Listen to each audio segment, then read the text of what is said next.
What started as a harmless game turned into something I still cannot explain. A quiet attic, a whisper behind the wardrobe, and a voice that should not exist. This is the story of the night I played hide and seek with a ghost, and why I wish I never did. The Sleepover. It was supposed to be an ordinary summer night. I was 13, visiting my aunt's farmhouse deep in the woods of rural Maine. No Wi-Fi, no neighbors, just long stretches of silence and the occasional hoot of an owl. My cousin Lily lived there, and we had always been close, especially when it came to spooky stories and late-night games. That night it rained steadily, the kind of rain that soaks into the wood and makes everything feel older. With the power flickering and nothing to do, Lily suggested a game of hide and seek. "Just upstairs," she said, "no going outside."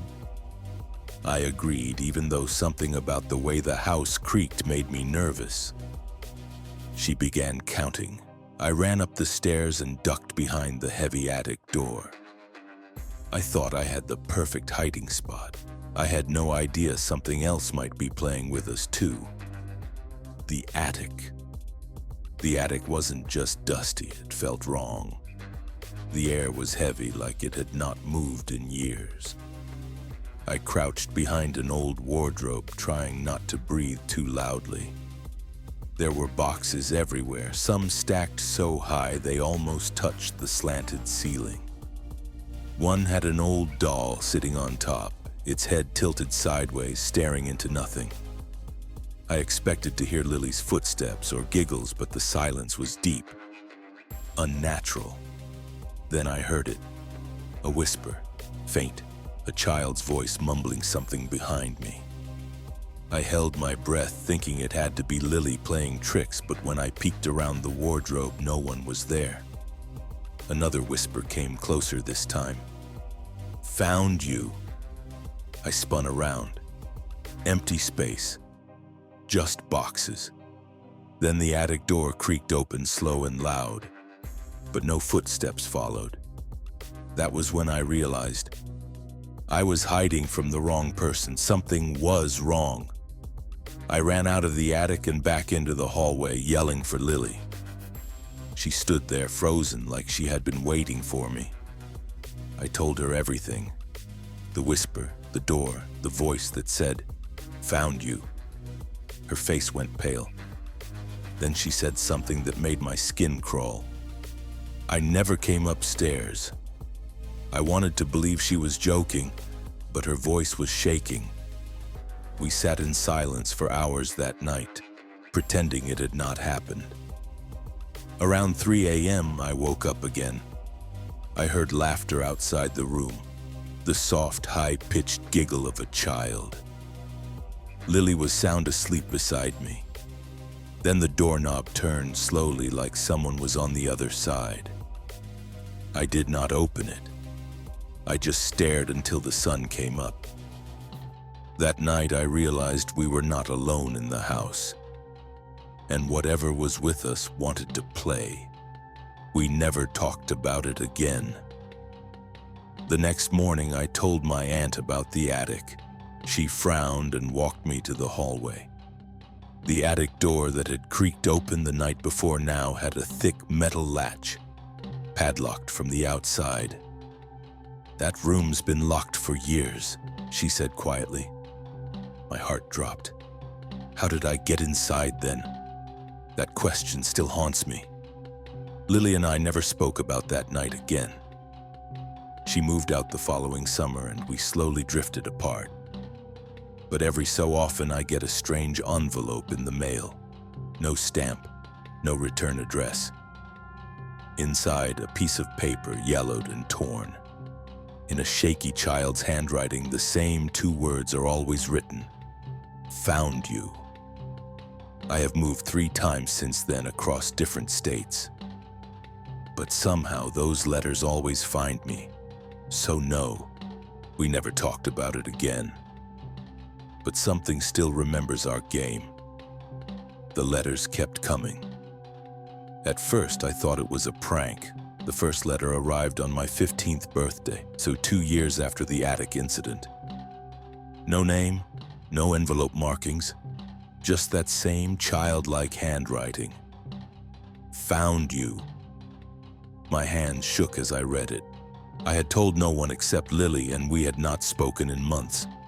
The second letter came a year later, then a third. Always the same message. Sometimes they were delivered under my door, sometimes inside my backpack. Even when I was traveling, it felt like the ghost was not just haunting a place anymore. It was following me. I tried to throw them away, burn them, ignore them. But each time another would appear.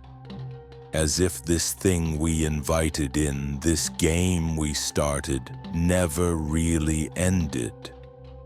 The more I ignored it, the closer it seemed to get, like it was still playing, still seeking.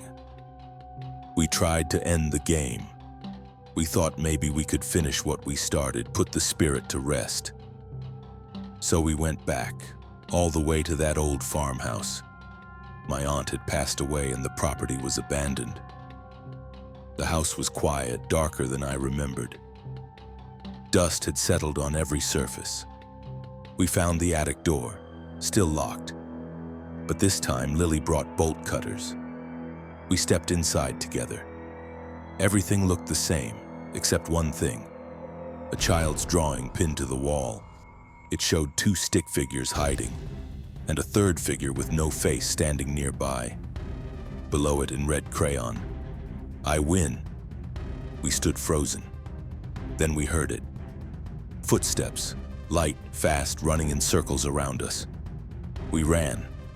Out the house, down the road, never looking back. We thought going back would end it. But sometimes trying to finish the game only reminds it that you are still playing. The game never ended. It has been years since we went back to the farmhouse, but the letters still come, sometimes more often, sometimes after I talk about it. Like now, I still hear things, whispers in the hallway, giggling when no one is home. Once my closet door opened by itself and a note fluttered out, "You are next." I do not know if this ghost is a child or if it only pretends to be one. But one thing is clear. It doesn't want to move on. It wants to play, and it never loses. If you are hearing this story, maybe it has already found you too. Maybe it is waiting just out of sight for you to close your eyes and count. Just remember, if you ever play hide and seek, and you hear a voice whisper, "Found you," run. Because this time, it will not be playing anymore. Some games are innocent, others invite something darker. I never wanted to believe in ghosts, until one started leaving me letters. If this story unsettled you, hit like, share it, and comment your scariest experience below. And remember, if something ever whispers, "Found you," do not hide, run, because it remembers.